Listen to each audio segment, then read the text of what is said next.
Hello everyone. In our previous lecture, we had covered the topic of thermodynamics. In this chapter, we are going to have a discussion over electromagnetism. Okay, so let's start. So basically, the first question is, what do you mean by electromagnetism? Basically, this word is comprised of two words. Electro stands for electricity and magnetism stands for magnetic effects. Okay, so basically we are going to discuss about the electricity and its magnetic impacts. Got it? So let's start. Basically, here are two particles. One is charged and one is negative, about which we have to discuss in this chapter. Okay, there are two particles, positively charged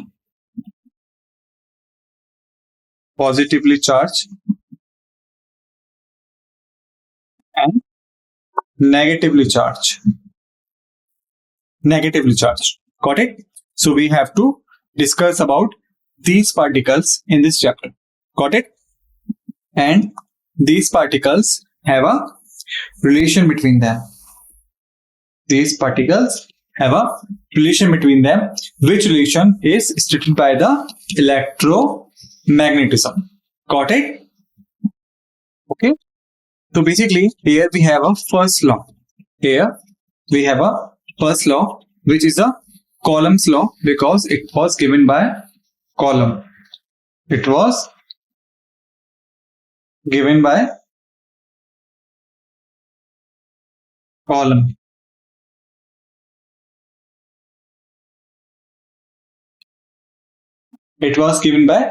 Coulomb. Okay, so that's why it is called as the Coulomb's law. Got it?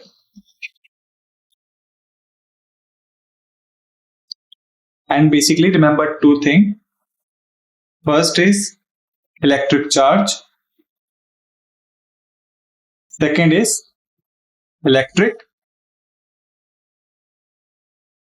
current.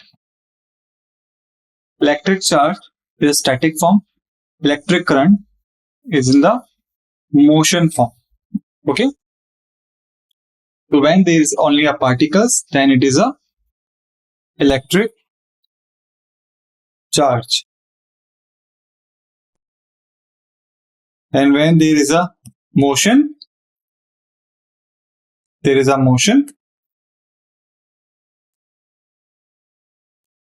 it is a electric current. Electric charge to electric current. Got it? The difference between the electric charge and the electric current. And the another thing is the electric charge has unit Coulomb, where the electricity having unit, the electric current having unit ampere. Okay, so the electric charge having a unit Coulomb and the electric current having a unit of ampere. Got it? So basically, come to the Coulomb's law. Okay. So the Coulomb's law states that the force between two charged objects is directly proportional to the product of their charges and inversely proportional to the square distance between them. Okay. Basically, if there are two particles or two charged objects, it is A, it is B. Got it? So force of attraction between them simply means that two charged particles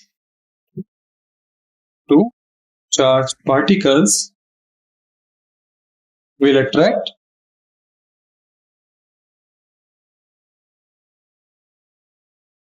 each other.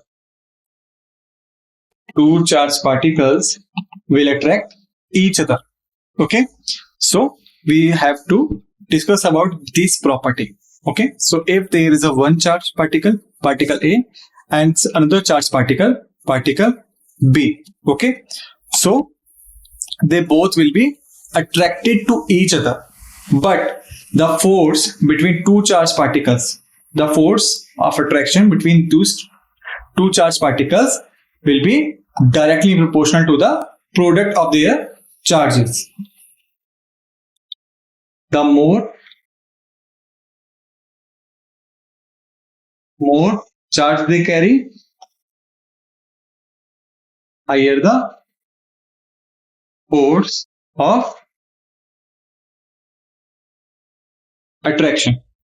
Got it? The less charge they carry,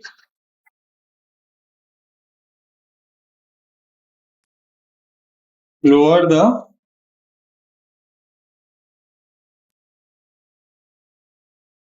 force of attraction. Got it? So simply means if they having a higher charge, then their force of attraction will be more and they could attract each other with more intensity. But if their charge is low, then the force of attraction between them will be low and they cannot attract each other with great intensity. Got it? So it was the first statement, or you can say first interpretation of this law.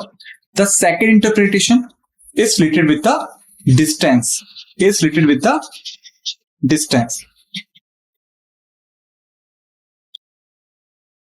Suppose it is A, it is B.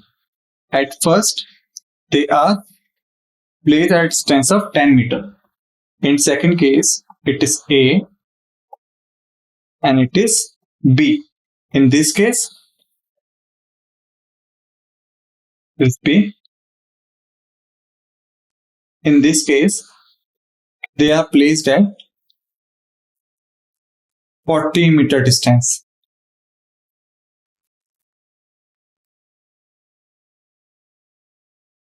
40 meter distance, here they are at 10 meter distance.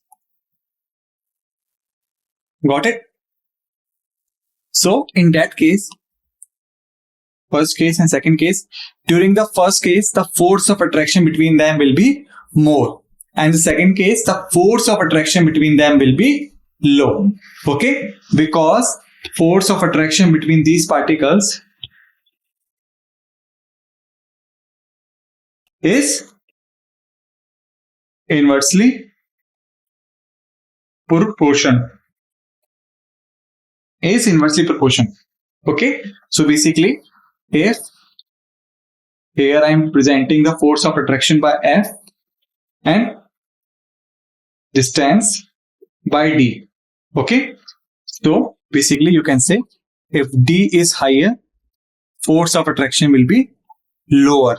Or if D is lower, the force of attraction will be higher. Got it? But in case of our first scenario, where I am presenting charge product of the charge by P and force of attraction by F. If the P is higher, F will be higher. If the P is lower, F will be lower. So in this case, there is a direct relation between the product of the charges and the force of attraction. And in this case, there is a negative relation between the distance between the objects and the force of attraction between the objects.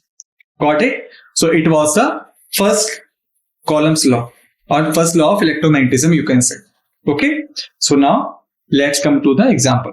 Imagine you have two balloons, one with a positive charge and the other with a negative charge.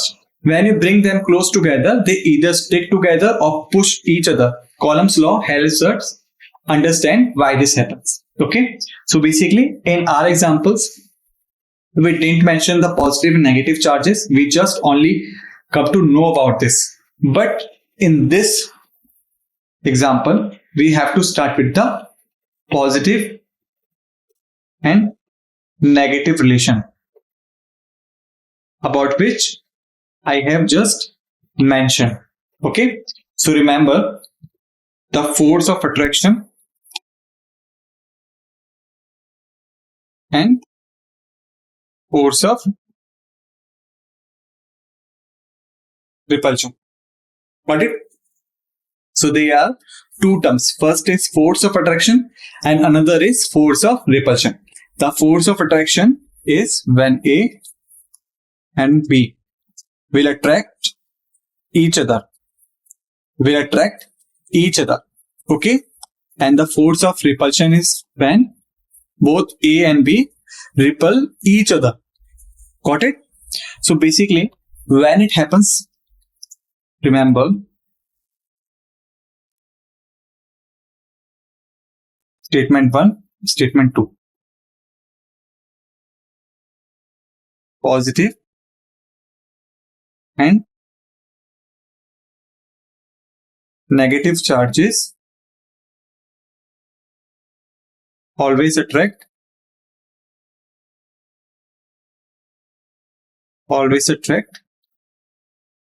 each other. Got it? Whereas same charges, whether positive or negative, will repel each other.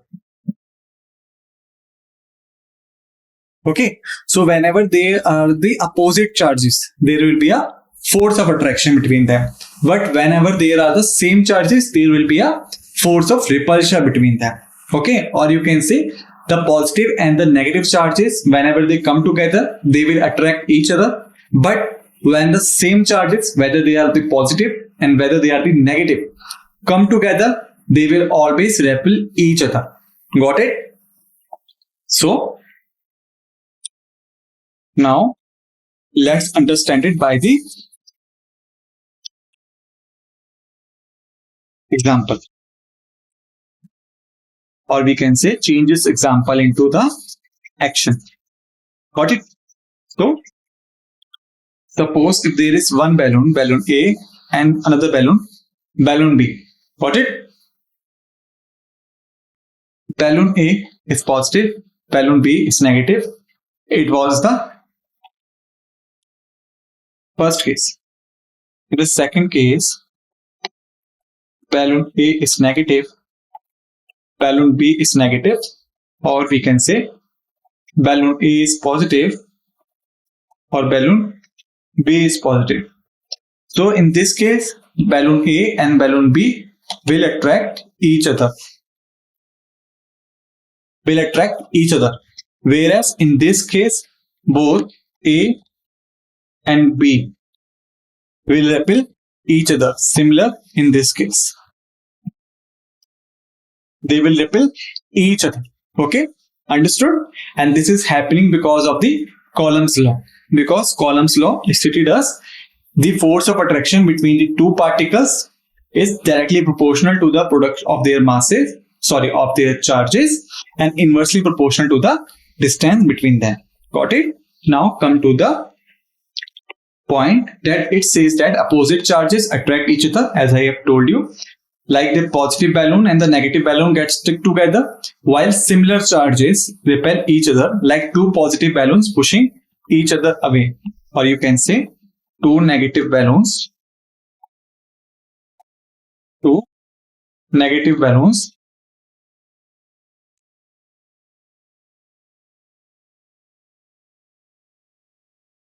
pushing each other away. Got it? Now come to the next point. It is the electric circuit. So what do you mean by electric circuit? Basically, point A, point B, point C, and point B. The electric circuit is basically a closed part through which electric current can flow, typically comprising components like wires, resistors, capacitor, and power sources. Basically, you can say if this is an electric wire, then there is an electric charge. This is an electric charge.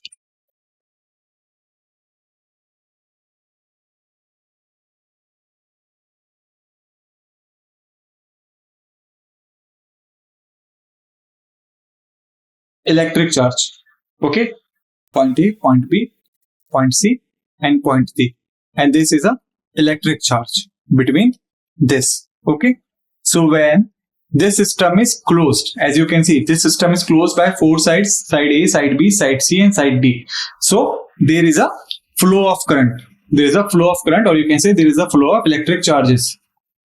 Electric charges, and as I have told you, when the electric charges are in the motion, they known as the electric current. Got it? So the closed path through which the electric current can flow, it's known as the electric circuit. Remember, always remember, electric circuit should be closed. Okay, let's take an example of this photo. If you can see in this photo, the system is not enclosed. The system is not closed because the current will flow from this, comes to this, and here there is no path to reach this point. Okay, so in this scenario, when you will touch this pin, which is made up of steel or iron, okay, so when you will touch down this pin to this, then there will be a bridge. So the current which will start moving from this side will continue its journey to moving to the entire path in a circular motion, and that's how the electric current will be set up in the electric circuit. Got it? Now in this example, think of a toy car has a little battery inside that gives it power. When you switch on the car, the battery sends electricity through the wires just like magic paths to the motor of the car. This makes the car move. The wires, battery and motor together make an electric circuit that allows the electricity to flow and power the toy. So let's convert this example into action. Okay, so this is our toy car. This is powered by the battery. Okay, and in this battery there is a system like this. Okay, positive system, negative system. Okay, so the current will start moving from this area to this area. Okay, but in between there is a gap, and this gap is because of the switch of the car. When the switch is off,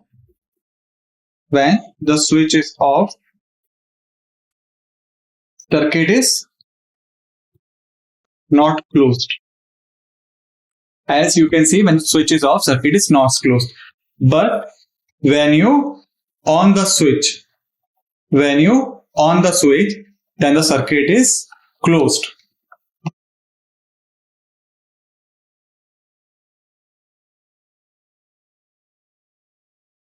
Circuit is closed and there is a complete flow of current. Okay, so here we have finished this concept. Now come to the next concept, which stands for the magnetic field. Okay, so magnetic field is a region in space where a magnetic force can be experienced. Okay, so in your childhood you must have come to these two magical things, like A, like B. Okay, so you all know these two magical things, which whenever put together they always attract each other. Okay, and always attract towards iron, nickel, and other iron containing objects. Okay, and these two particles we used to call, or you can say we call them even today as magnets. Got it?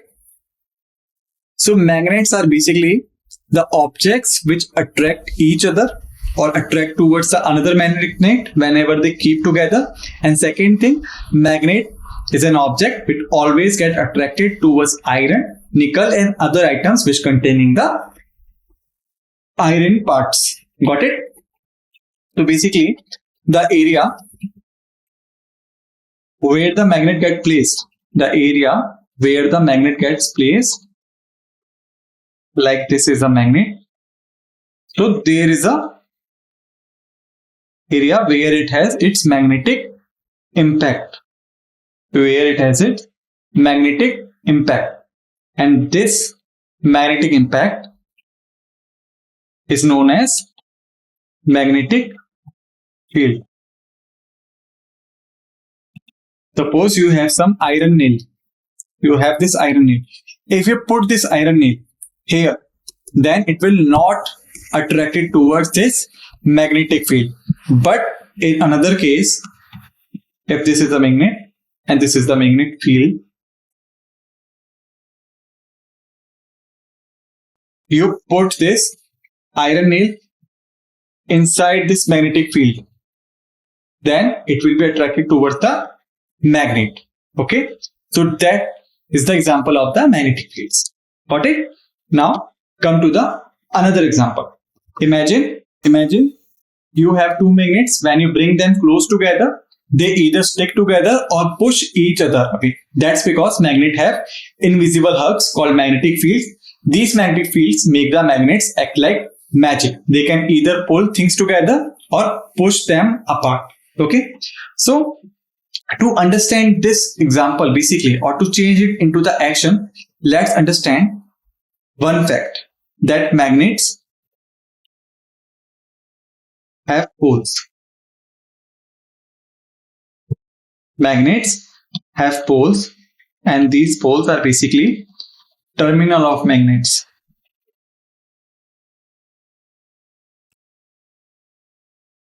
Terminal of magnets, like in this case, these are the poles represented by N, the north pole, and the S, the south pole.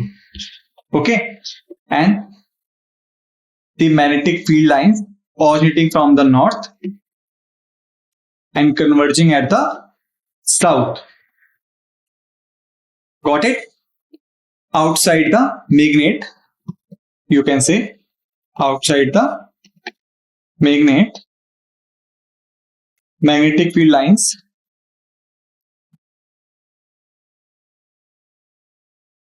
originating from north to south pole. From north to south pole. It's basically the case of outside magnet. Okay. While in the inside magnet, the magnetic field is originated from the south and converging at north. Inside magnet, it's originating from the south and converging at north. Got it? So here we have come to know about the magnetic field lines and their origin also. Got it? So basically the magnets has their poles. Okay, and these poles also contain the opposite. Okay, like south pole is opposite to the north pole, and similar the example of electricity, or you can say the electric charge, as the positive and negative attract to each other, or you can say the positive will repel each other, or the negative will repel each other, similar as an electric charge. Magnet also does the same thing. Okay, so here north will attract to the south because they are the opposite one, while the north or the south will repel each other. Got it? And this is because of the north and south terminals, which is called the invisible hooks called the magnetic fields. Got it? Because of this, they attract things, and because of this, they repel things. Got it? And also the two magnets may be attracted to each other, or maybe repelled to each other. Got it? Because of north and south pole or because of the terminals of the magnet. Got it? Now come to the magnetic induction. Okay. Basically, it is a magnetic induction refers to the process by which a magnetic field is created and material when it is exposed to an external magnetic field, leading to the alignment of its atomic and molecular magnetic moments. Okay, so basically it says that whenever there is a magnetic field, there will be always a electric field, or you can say whenever there is an electric field, there will always be a magnetic field. All right.